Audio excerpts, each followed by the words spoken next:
ম্যাডামের দৌলতে ম্যাডামের দৌলতে নয়, আজকে আমাদের সঙ্গে মঞ্জুরানী মিত্র, আমরা নারায়ণী হসপিটাল থেকে তাকে নিয়ে যাচ্ছি। ওনার হার্ট অ্যাটাক হয়েছিল, পরিষেবায় একটু সমস্যা হচ্ছিল, এখানে আর্থিক সংকট দেখা দিয়েছিল, যেটা আমার কাছে খবর ছিল।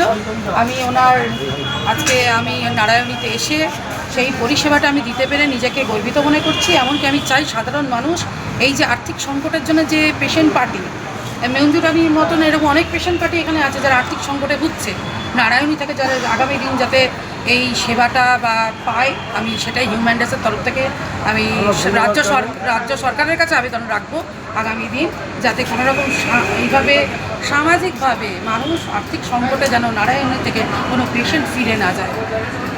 সেই জায়গা থেকে আপনাদের কি বলার আছে বলুন। হিউম্যান রাইটসকে ধন্যবাদ জানাই।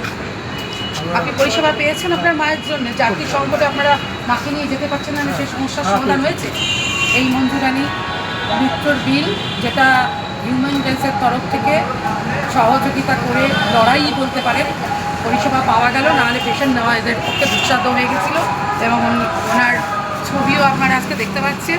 আমি চাই এরকম অনেক মঞ্জুরানী মিত্র যেন আজকে নারায়ণীর দৌড় থেকে ঘুরে না যায় আগামী দিন, এটাই আমাদের চাওয়া।